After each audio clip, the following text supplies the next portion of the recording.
오늘 말씀은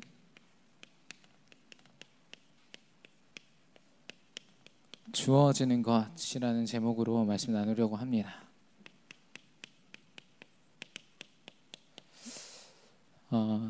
서론에서 우리에게 주신 그 강단의 말씀을 좀 우리 살펴보면요, 은혜가 넘치는 교회.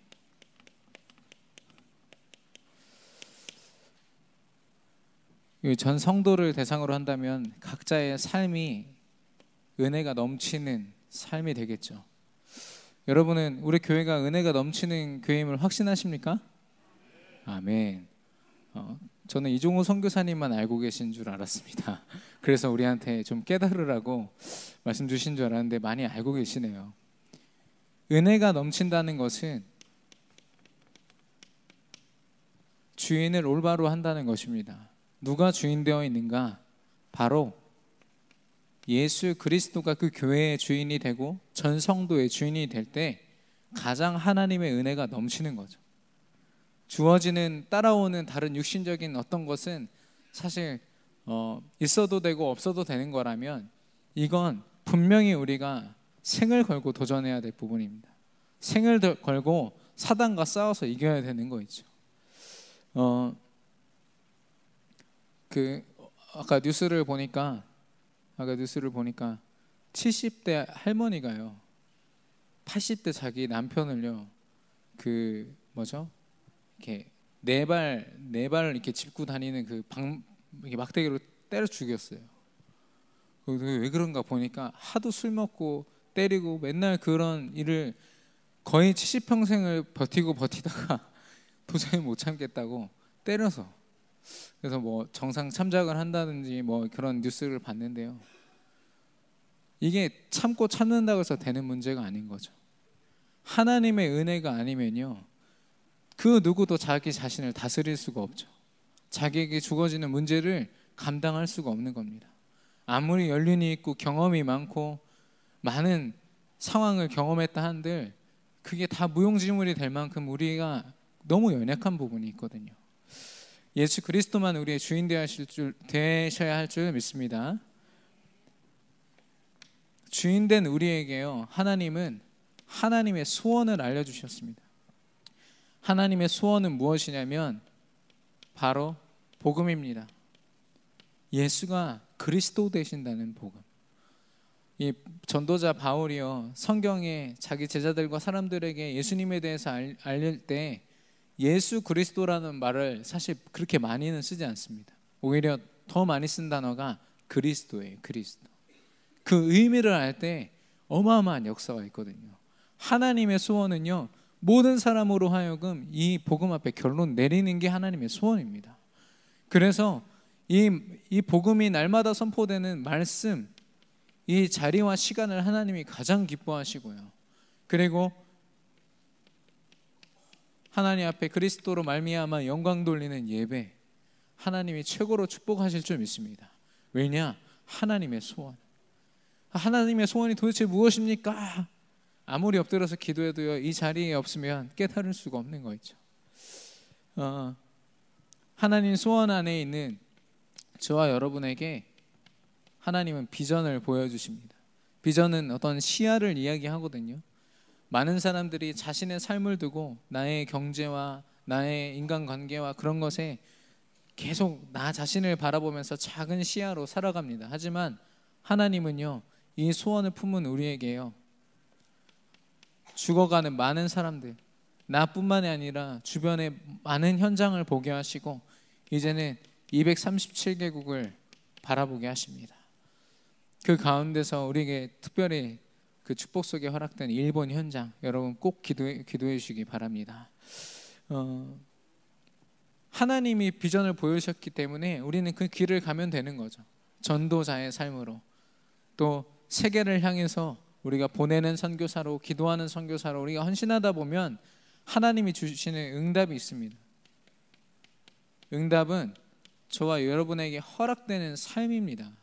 어떤 삶이냐? 우리가 전도자의 삶입니다. 전도자의 삶은 그리스도 외에 다른 것으로 타협하지 않는 사람입니다. 다른 것보다 오직 그리스도 이 복음에만 우선순위를 두는 삶을 전도자의 삶이라 하셨고, 영적으로 늘 하나님과 친밀한 자, 성령의 9가지 열매가 이 속에서 다 나오더라고요. 왜냐? 하나님과 함께하는 자에게 하나님이 더하시는 열매가 바로 성령의 9가지 열매 아닙니까? 아무리 겸손한다고 아무리 여러분 다짐을 해보십시오. 얼마나 겸손해지실 수 있으십니까? 그러나 최고로 겸손한 그 문장이 뭐냐, 고백이 뭐냐? 예수가 나의 그리스도 되십니다.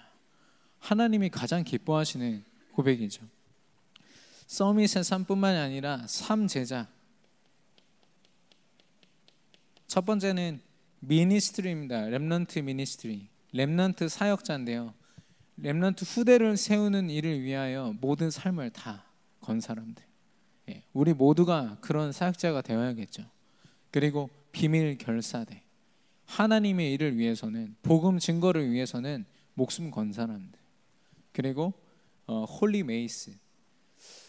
프리메이슨이 자신의 유익과 또 자신도 모르는 사단의 그 왕국을 위해서 수많은 일들을 한다면, 홀리 메이슨은요, 하나님의 영광을 위하여 살아가는 사람들입니다.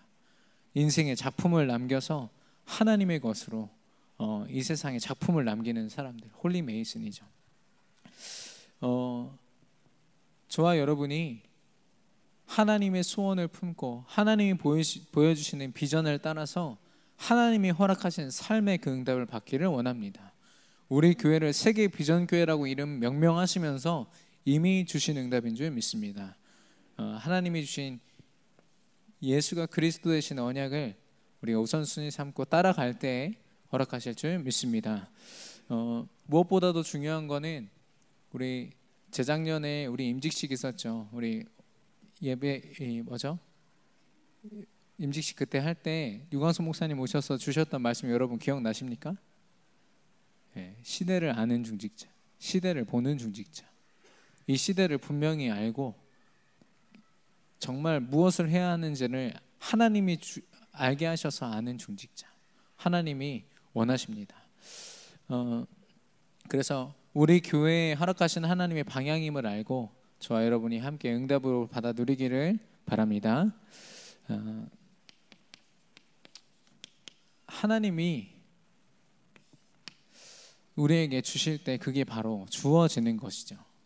우리가 막 달라고 해서 되는 것이 아니라요, 하나님이 이미 우리에게 주신 것들을 확인하는 겁니다. 주어지는 것.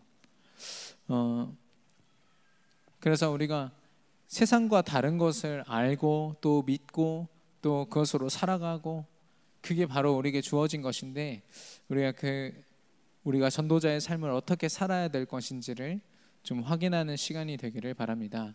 첫 번째는 우리가 아는 것입니다. 이 아는 것은 영적인 지식을 말합니다.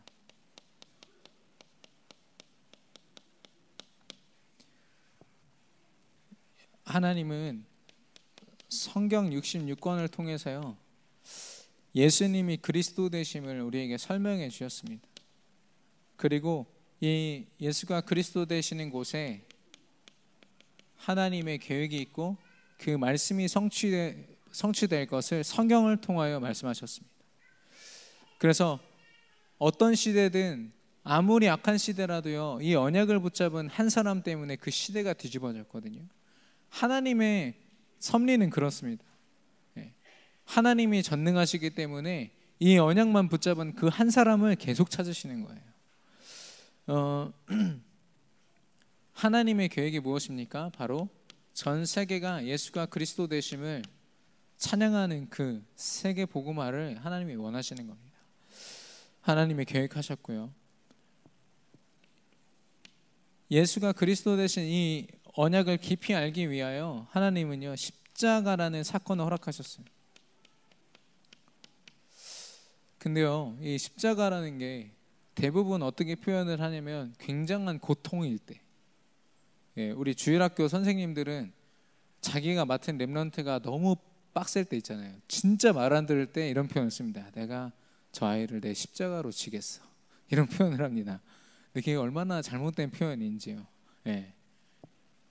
뭔가 고통스럽고 힘들고 예수님이 당하셨던 고통을 마치 내가 당하는 것 같고, 물론 복음을 위하여 나의 악한 하나님을 떠나서 쌓아져온 나의 각인뿌리 체질을 두고 도전하는 시간은 참 쉽지 않습니다. 그러나 십자가를 진다, 십자가 앞에 나아간다는 말은 최고로 축복된 고백입니다. 하나님이 십자가에서 다, 예수님을 통하여 다 이루신 그 고백을 십자가 앞에서 하겠다는 고백인 거죠. 왜냐, 이 십자가는요, 나를 위해서 하나님이 보이신 사랑이거든요. 나를 위하여 다 이루셨다라는 고백을 이 십자가 위에서 예수님이 하셨습니다.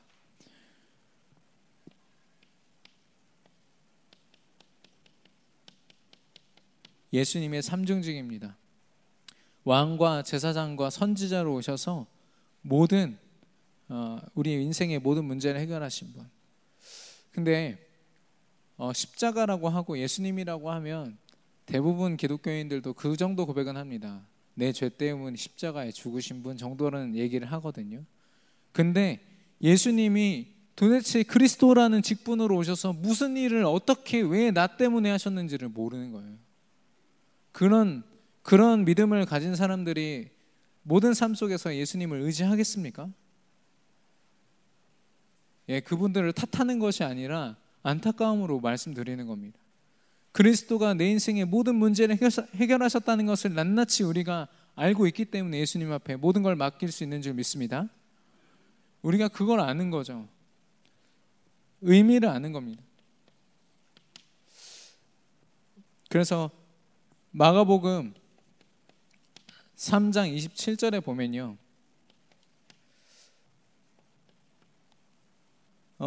사람이 먼저 강한 자를 결박하지 않고는 그 강한 자의 집에 들어가 세간을 강탈하지 못하리니 결박한 후에야 그 집을 강탈하리라. 이게 누굴 말합니까? 사단을 말합니다. 이 세상의 주관자이면서 공중 권세를 잡은 자. 오늘 본문 2장 2절에 있고 본질상 하나님이 진노하시는 대상입니다. 근데 그 사단을 이길 수 있는 힘이 인간에게 없어요. 아무리 자기가 권력을 가지고 경제력을 가진다 한들 사단이 한번 흔들어 버리면요, 완전 하나님과 상관없는 삶을 살게 되는 거죠. 그래서 그 강한 자를 결박한 후에야 다시 되찾아올 수 있다, 강탈할 수 있다, 이 말입니다. 내 빼앗겨 버린 삶을요, 예수 그리스도 그 권능으로 말미암아 사단을 결박시키고 그제서야 다시 뺏어올 수 있는 거죠. 그래서 요한일서 3장 8절에 하나님의 아들 예수 그리스도가 나타나신 것은 마귀의 일을 멸하려 하심이라, 이 고백을 하십니다. 예수님이 하신 일이죠. 이를 통해서 마태복음 11장 28절에 수고하고 무거운 짐진 자들아, 그동안 사단의 종노릇하면서 비참하게 살았던 너희들아, 내게 오라, 내가 너희를 쉬게 하리라. 예수님만이 하실 수 있는 고백인 줄 믿습니다. 사단을 꺾으실 유일한 한 분이시기 때문에 특별히 이 왕권을요, 우리가 잘 사용하지를 못해요. 어떤 선택 속에서 이걸 하나님이 싫어하실 것이다, 사단이 좋아할 것이다, 이거를 우리가 분명히 안다면 결박하고 싸워서 이겨야 되는데 우리가 너무 많은 순간에 타협하는 거 있죠. 너무 많은 순간에 빼앗겨 버리는 겁니다. 의미를 아시고 승리하게 되기를 바랍니다. 2번이죠. 그래서 예수님이 말씀하신 다 이루었다, 이 고백이 우리의 가슴을 치는 그런 하나님의 말씀이 되기를 바랍니다. 아, 다 이루셨구나. 아, 다 끝났구나. 나 이렇게 육신적으로 힘들지만 영적으로 하나님이 완전 다 끝내셨구나.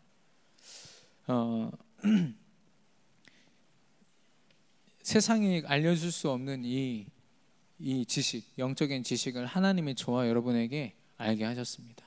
언제 알게 하셨습니까? 어떤 자리가 있어요. 그리고 시간이 있고요, 만남이 있습니다. 저와 여러분은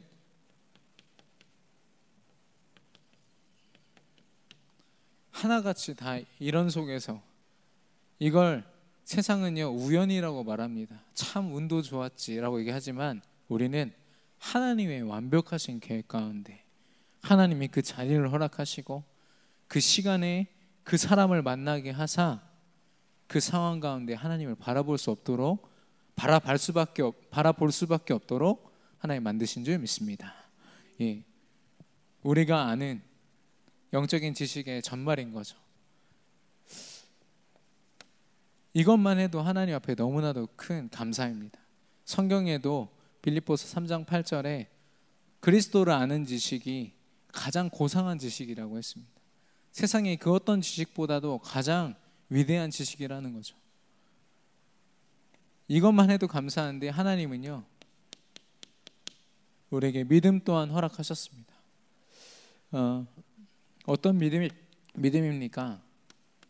예수 그리스도가 선포될 때 이 그리스도를 나의 그리스도로 하나님 앞에 고백하는 겁니다. 그리스도가 모든 문제 해결자라는데 그 문제 해결자가 나의 주인 되셨고 나의 모든 상황 속에서 답이 되십니다라는 고백을 할 수 있도록 하나님이 하신 거죠.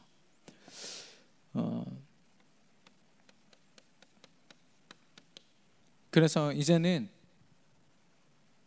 이 그리스도가 나의 주인 되신다는, 나의 주인이 되사 나의 모든 것을 알려주시고 하나님의 주권 속에 내 인생을 두셨음을 고백하는 겁니다. 오직 하나님이 주신 그 믿음으로만 이 고백을 할 수 있거든요. 구원은 아무나 그냥 이렇게 믿고 영접기도 한다고 되는 게 아닙니다. 여러분 전도 현장 가보셨겠지만 수많은 사람들이 여러 가지 이유로 예수님에 대한 말씀을 듣기를 거절합니다. 근데 어떤 사람들은요 자기 인생에 쌓아온 수많은 것들이 있는데 그거 한 방에 다 내버리고 예수님 따라가는 거 있죠. 하나님이 믿게 하시는 것인 줄 믿습니다. 우리가 이 계획을 바라보고 전도하는 거죠. 그리스도 되시고 주인 되신 것은 우리의 손에 있는 것이 아니라 하나님 주권 가운데 있기 때문에 에베소서에서는 그렇게 분명히 말씀하십니다. 하나님이 주신 선물이라고 말씀하십니다. 왜 선물인지 성경에서도 보니까 그 증거가 몇 가지 있는데요. 마가복음 6장 1절에서 6절 여러분 보시면은 예수님이 이게 언제냐면 그 회당장 야이로와 혈루증 여인을 만나서 혈루증 치료해주고 회당장 야이로의 죽었던 딸을 살리시고 어마어마한 기적을 일으키시는 그 상황 속에서 예수님이 자기 고향에 찾아가시는 거예요. 고향에 찾아갔더니 웬걸 다른 지역에 가면 예수님 쫓아다닌다고 구름대처럼 몰려드는데 여기서는 뭐야 저거 목수 아들 예수 아니야? 이러면서 예수님을 아주 천대하는 거예요. 뭐 기적을 일으켰다며 그런 얘기도 다 들었는데도 불구하고 예수님에 대한 육신적인 지식이 가득하니까요 바라보질 못해요. 그래서 예수님이요 되게 기분 나쁘셔가지고 뭐라고 고백하셨냐 6절에 보니까 이들의 믿음이 이상한 믿음이다라고 했어요. 이들의 믿음은 하나님의 은혜가 미치지 않는 하나님이 주신 믿음이 미치지 못한 그 연약한 믿음이라는 거죠. 다른 마태복음에 보면 똑같은 내용이 다른 시점에서 기술이 되어 있거든요. 마태복음에는 뭐라고 되어 있냐? 예수님이 그러셨어요. 이들이 믿지 않음으로 내가 많이 행하지 못했다. 기적을 많이 보여주지 못했다고 했어요. 믿지를 않으니까요. 예수님이 그리스도 되시고 나의 주인 되시고 나의 그리스도 되심을 고백하지 않으니까요. 보여주실 수가 없는 거예요. 예수님이 보여주고 싶은데 어딜 가도 다 보여주셨는데 예수님 고향에서만 보여주실 수 없었어요. 그런 사람들. 요한복음 3장에 보시면 니고데모라는 사람이 나옵니다. 그래서 예수님을 모시고 예수님 앞에서 계속 질문을 하거든요. 근데 이 니고데모라는 사람은요 읽어보시면 아시겠지만 바리새인입니다. 예를 들면 성경을 수십 번도 더 읽은 사람인 거죠. 거의 모든 말씀을 암기하다시피 한 사람. 그래서 그 성경을 풀어줄 수 있기까지 하는 사람. 그 정도로 성경적인 지식이 가득하고요. 그리고 그걸로 존경도 받고요. 그걸로 굉장히 사회적인 지위도 갖고 있는 사람이었어요. 그런 니고데모가요, 예수님한테 했던 질문이 뭔지 아십니까? 거듭남이 이해가 안 되는 거예요. 이 사람은 성경에 써 있는데 거듭남이 이해가 안 되니까 질문하는 거예요. 거듭나려면 그러면 엄마 뱃속으로 다시 들어가야 됩니까? 다시 태어나야 된다는데, 아니 이게 그 학자의 입에서 할 소리입니까? 하나님이 믿음을 주시지 않으니까 그렇게 어리석은 고백을 하는 거죠. 끝내 못 알아듣습니다, 그 사람은요. 근데요, 요한복음 4장에 보시면 여러분도 잘 아시다시피 사마리아 수가성 여인이 나옵니다. 물 뜨고 있는데 예수님이 다가가서 물 좀 달라고 하시잖아요. 그때 예수님이 그 여인의 상태를, 영적인 상태를 딱 보시고 내게 남편이 없구나, 이렇게. 그 남편이 5명이었나 그랬는데 그 남편도 지금 뭐 이혼했고 뭐 어쩌고저쩌고 해가지고 지금 현재 남편이 없다. 그러니까 수도 없이 자기 인생을 여러 남편들한테 맡겼었는데 그게 다 안 됐고 지금도 믿었던 그 남편이 자신을 떠나 있는 상태. 그러니까 인생이 사단한테 빼앗길 만큼 빼앗긴 상태인 거죠. 그 영혼이요, 예수님을 만나서 예수님이 말씀하십니다. 내가 생명의 물이기 때문에 나를 먹으면 영원히 목마르지 않을 것이다. 예수님이 14절에서, 요한복음 4장 14절에서 그 생수에 대한 말씀을 주시거든요. 근데 이 사마리아 여인이 그 자리에서 답을 얻은 거예요. 이분을 내가 의지하면 끝나는구나. 그래가지고 이 연약한 여인이요, 바로 자기 사마리아 성으로 돌아가서 이분이 바로 그리스도가 아니냐라고 이야기합니다. 29절에 보시면요, 이 여인 평생 동안 사실 유대인도 아니에요. 이방인이죠. 유대인들이 볼 때는 참 비참한 족속인데 그 여인이요, 그리스도를 보고 그리스도로 깨달은 거 있죠. 그리고 이걸 증거하는 증인이 된 거예요. 그 자기 마을에 예수님 모시고 가서 다 예수님 믿도록 만들거든요. 뿐만이 아니라 누가복음 19장에 보시면은 삭개오가 나옵니다. 이 사람은 세리입니다. 세리. 그때는 이제 포로되어 있잖아요. 로마에 포로되어 있었기 때문에, 속국되어 있었기 때문에 세금을 걷어서 로마에다 바치는. 근데 중요한 건 자기 족속이잖아요. 같은 민족인데 그 사람들한테 세금을 뜯어다가 외국에 갖다 바치는. 그러니까 얼마나 사람들에게 욕을 먹고 또 그 일을 한다는 것 자체가 얼마나 나의 유익을 쫓는 사람이겠습니까? 모두가 기피하는 그 일을 본인이 자초해서 한다는 것은 그 정도로 욕심이 있는 사람인 거죠. 그렇게 그 욕심을 가지고 예수님을 바라보기 힘들 것 같은 이 삭개오가요, 예수님을 만나보겠다고 뽕나무 위로 올라가요. 뽕나무 위에 올라가서 대롱대롱 이렇게 겨우 있는 걸 예수님이 바라보시고 내가 오늘 너희 집에서 머물겠다 말씀하십니다. 그래서 삭개오의 집에 가서 너에게 구원이 임했다 이렇게 말씀하시거든요. 여러분, 만약에 우리 교회에 이 사람들이 다 여기 앉아있다고 생각해 보십시오. 얼마나 소름 끼치겠습니까? 성경을 엄청 잘 안대, 이야 했는데 믿음이 전혀 없어요. 근데 우리가 볼 땐 너무 연약하고 부족하고 참 본받기 힘든 삶을 살고 있어요. 그런데 그 사람의 믿음은요, 그리스도를 고백하는 믿음이에요. 여러분과 제가 하나님의 선물이 아니라고 어떻게 말할 수 있겠습니까? 저와 여러분에게 하나님이 선물로 허락하신 줄 믿습니다. 그 믿음을 선물로 주신 거죠. 그 사람의 그 상황과 상관없이, 뭐 됨됨이와 상관없이 하나님은 그 은혜로 믿게 하신 겁니다.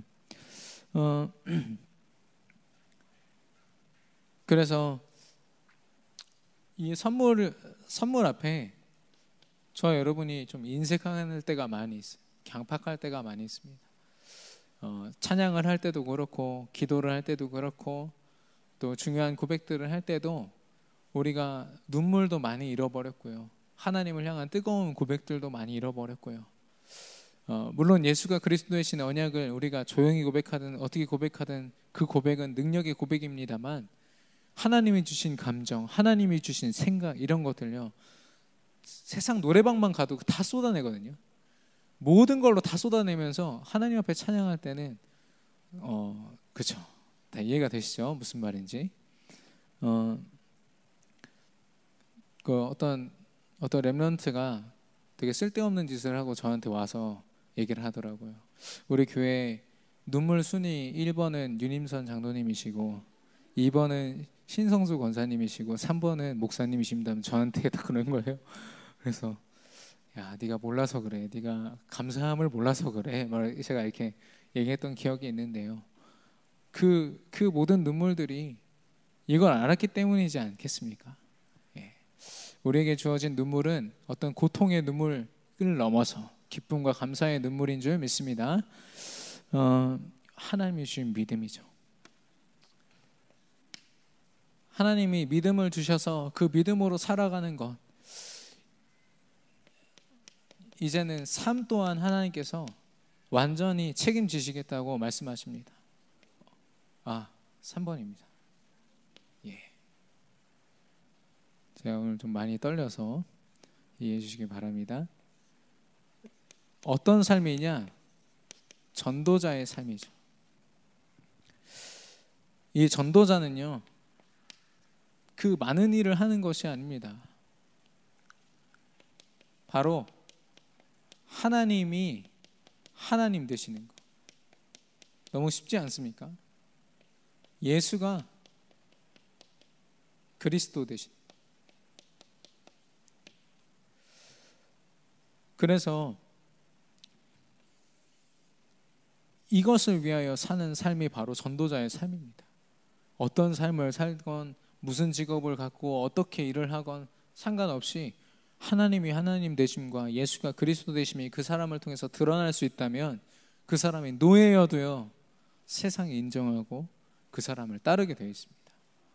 요셉이 그 모델이지 않습니까?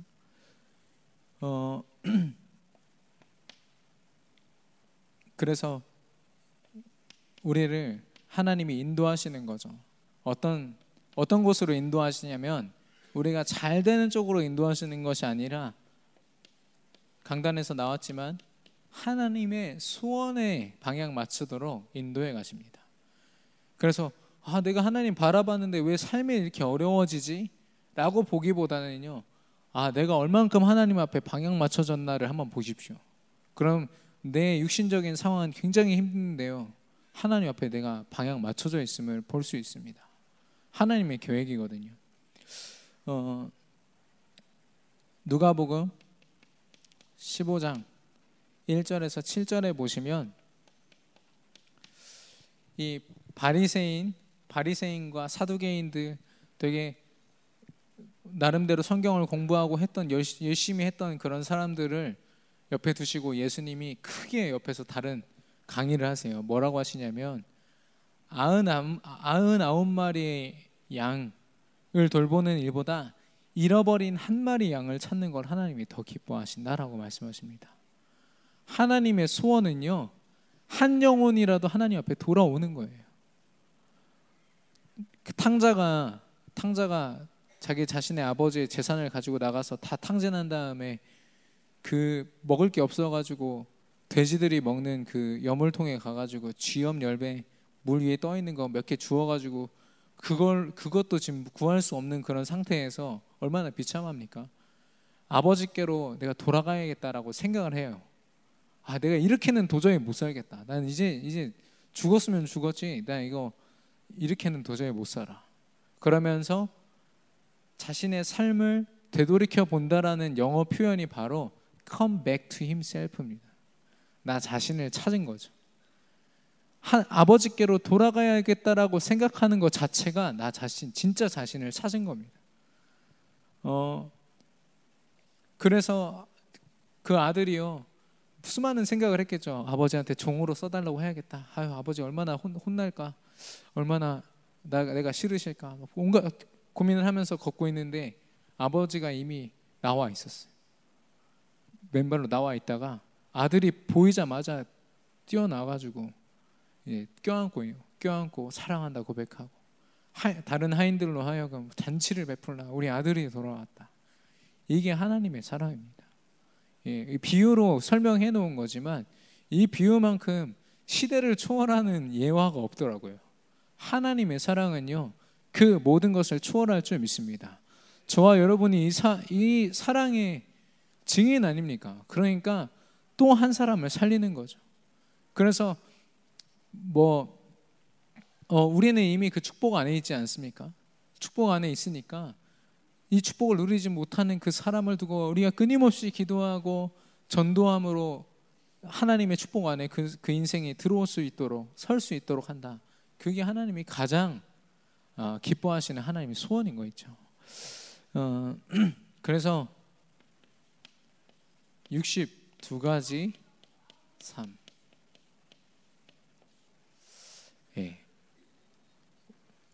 이 62가지 하나하나를 다 보시다 보면은 반도 안 돼서 여러분 되게 피곤하실 거예요. 이거 어떻게 다 하지? 근데 다른 게 아니라요. 하나님이 저와 여러분을 인도해 가시면서 우리가 확인할 응답입니다. 지금 공부해가지고 결론 내려야 될 그런 응답이 아니라요. 우리가 전도자의 삶을 쭉 살다 보니까 하나님이 하나하나 보여주시는 삶. 그게 바로 62가지 삶입니다. 하나님이 저와 여러분을 통해서 응답을 보고 체험할 수 있도록 하실 줄 믿습니다. 이 삶은요, 사람을 살리는 삶입니다. 살리는 삶. 그리고 답을 주는 삶입니다. 답을 가졌기에 줄 수 있는 거죠. 그래서 그가 몸담고 있는 그 모든 것이요, 시스템이 될 수 있어요. 시스템이라는 건 지속을 포함하고 있거든요. 내가 한 장소에서 지속하여서 이 말씀 운동을 핀다. 그 자리는 무조건 시스템 됩니다. 어떤 모습으로든요. 우리가 지속이라는 축복만 누리면 하나님이 이 시스템 허락하실 줄 믿습니다. 그리고 남기는 삶입니다. 무엇을 남기냐? 인생 작품을 남기는 거죠. 내가 전도자로서 하나님께서 내게 이렇게 역사하셨고 내 평생에 하나님의 은혜를 힘입어 이렇게 살아왔다. 그게 작품이고요. 이 작품을 왜 남겨야 되느냐? 우리 후대들에게 언약을 전달하기 위하여. 당장 우리 렘넌트들만 봐도요, 다락방이 왜 이단이고 이런 거 전혀 모릅니다. 어떤 배경 속에서 그렇게 됐고, 그런 부분을 우리가 증인돼서 설명해 주지 않으면 모르는 것처럼 하나님이 우리에게 보이신 역사를 우리가 증인으로 작품 남기지 않으면 렘넌트들이 확인할 길이 없어요. 그리고 우리의 삶은 나아가는 삶입니다. 사단은요, 한 인생을요, 자기 소나기에 올무로 묶고 또 함정으로 묶어 놓습니다. 그래서 도저히 앞을 바라보지 못하고 나만 바라보다가 무너지도록. 근데 하나님은 그렇지 않으십니다. 우리가 언약 제대로 깨닫고요, 전도자로 딱 서 있으면요, 하나님이 먼저는 하나님께로 나아갈 수 있는 믿음을 허락하십니다. 언제든 어떤 문제든 상관없이 회당장 야이로처럼 예수님 나 치유해 주세요. 예수님 내 문제 좀 돌봐주세요. 상황과 상관없이 하나님 앞에 나아가고 이제는 답이 없는 불신 현장에 나아가는 자. 답을 가졌기 때문에 할 수 있는 거죠. 그래서 이 삶을 감당했던 이 바울이라는 사람이요, 우리 강단에서도 나오지만 고린도전서 15장 10절에 나의 나된 것은 다 하나님의 은혜라. 하나님의 은혜는 이런 삶 속에서 고백하는 게 진짜 은혜입니다. 내 아들이 병이 났어요. 하나님의 은혜입니다. 물론 그것도 하나님의 은혜지만 더 큰 건요, 하나님이 나를 인도하셔서 전도자의 삶을 살게 하시는 것 자체가 은혜인 줄 믿습니다. 누가 현장을 생각합니까? 저와 여러분이 아니면 누가 죽어가는 현장을 바라보고 저 김정은을 보면서 저 배경에 흑암을 꺾겠습니까? 저와 여러분 아니면 할 사람이 없거든요. 세상에 수많은 방법이 있지만 영적으로 꺾이지 않으면요, 북한과 한국이요 통일된다는 건 쉽지 않은 일입니다. 저와 여러분이 기도해야 될 줄 믿습니다. 그래서 이 일을 위해서 모든 걸 드렸던 이게 초대교회 성도들은요, 이게 너 예수님 믿지, 너 하나님 자녀지, 뭐 이렇게 서로 얘기했다가는 발각돼가지고 죽었어요. 그 길가에서 처형되거든요. 그래서 제가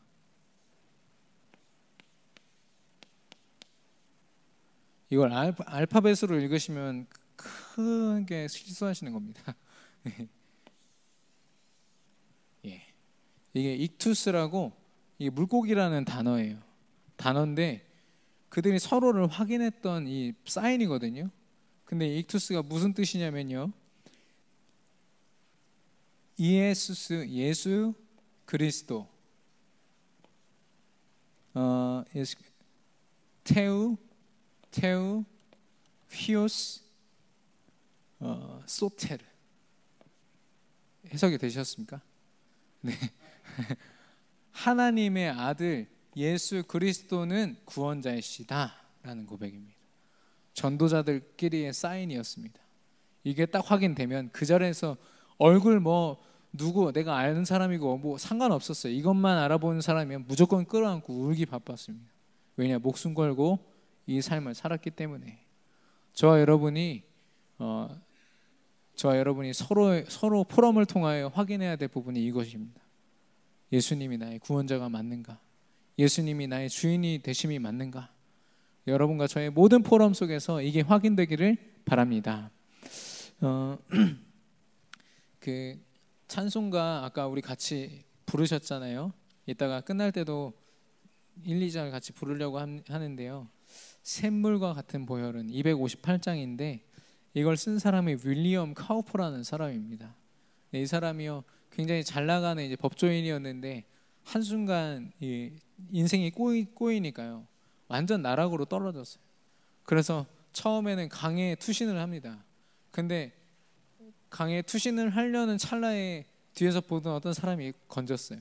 그래서 실패하고, 그 다음에 칼로 자기를 찔렀는데 칼이 너무 짧아서 살아났습니다.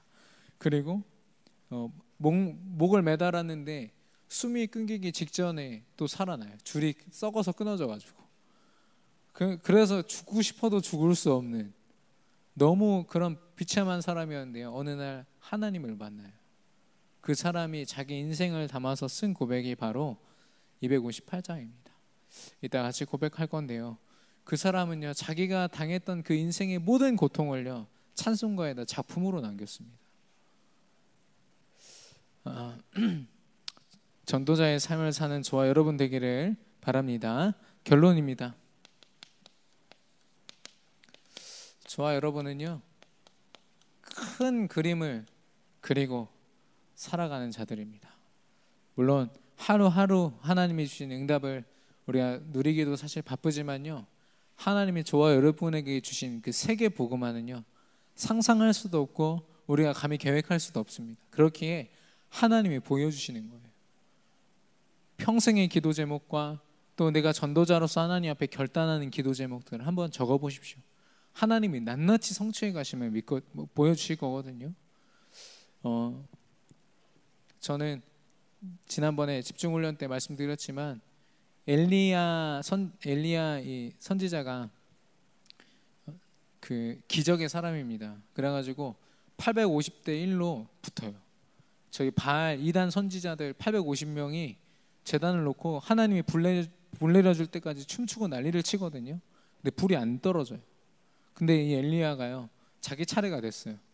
자기 차례가 되니까 일단 그 제단에다 물을 어마어마하게 부어버려요. 불이 붙어야 되는 제단에다 물을 막 붓고요, 그 자리에서 엎드려서 기도합니다.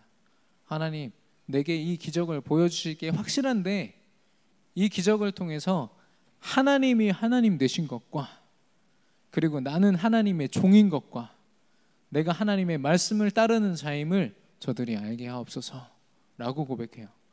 그 기도가 끝나자마자 불이 그걸 다 태워버리거든요. 850명 선지자들, 거짓 선지자들 다 그 자리에 처형당합니다. 그 고백이 제 평생 고백이거든요. 목회자로서 어떤 응답을 받든 하나님이 드러나게 하시고 내가 하나님의 종임이 드러나게 하옵소서. 근데 이것만 해도요 벌써 받은 응답이 커요. 이제 겨우 32살인데 많이 살았습니까? 근데 물론 여러분 앞에서는 세 발의 피지만 하나님이 벌써 보여주신다니까요. 그 응답을요. 큰 그림을 그리는 저와 여러분 되기를 바랍니다. 그래서 이 큰 그림을 그릴 때 분명히 확실하실 것은 뭐냐면 하나님은요 절대 포기 안 하십니다. 하나님은 저와 여러분을 절대 포기하지 않으세요. 하나님이 주신 사랑을 그 누구도 끊을 수 없다고 했어요. 근데 누가 틈타겠습니까? 우리가 불신앙에 사로잡혀서 하나님과 상관없는 삶을 살지만 않으면 늘 예배 자리에만 있어도 하나님은요 분명히 포기하지 않는 하나님의 열심과 사랑을 우리에게 응답과 성취로 보여주실 줄 믿습니다. 예. 그래서 그 어제 사건입니다만 그 하나연구소 폭발했잖아요. 우리 김성진 집사님 바로 옆에 건물이라는데 그 얼마나 소름 끼칩니까? 우리 집사님을 위해서 여러분 기도해 주시기를 바라고 출근할 때마다 얼마나 두려우시겠어요. 근데 그 평생을 그 직장을 위해서 살아왔을 거 아닙니까? 오랫동안 자기 지위를 위해서 열심히 살아가려고 최선을 다했을 텐데 한순간에 폭발해버리니까 2명 그 자리에서 목숨 잃고 3명이 중상을 입지 않았습니까? 그러니까 인생이 진짜 한 치 앞을 내다볼 수 없는 우리 삶인 거예요. 그런데 어떻게 내 주먹을 믿고 산다. 하나님을 믿으면서도 예배하지 않고도 살 수 있다. 다른 우선순위 때문에 예배의 자리를 빼앗긴다. 이게 사실 정말 하나님 보실 때는 안타까운 상황인 거죠. 그 R.A. 토레이라는 성경 신학자가 있습니다. 이 사람이요 성경을 번역하는 많은 방법이 있지만 최고의 번역은 내 인생을 가지고 성경을 번역하는 것이다 라고 얘기했습니다. 저와 여러분의 작은 삶이고 단 한 번의 삶이지만 하나님께서 전도자로 하나님께서 주신 그 축복을 마음껏 누리는 자로 서게 하실 줄 믿습니다. 하나님이 알게 하시고 믿게 하시고 이제는 살게 하시는 그 가장 축복된 전도자의 삶이 저와 여러분에게 회복되기를 바랍니다. 우리 주신 말씀 붙잡고 합심으로 기도하겠습니다.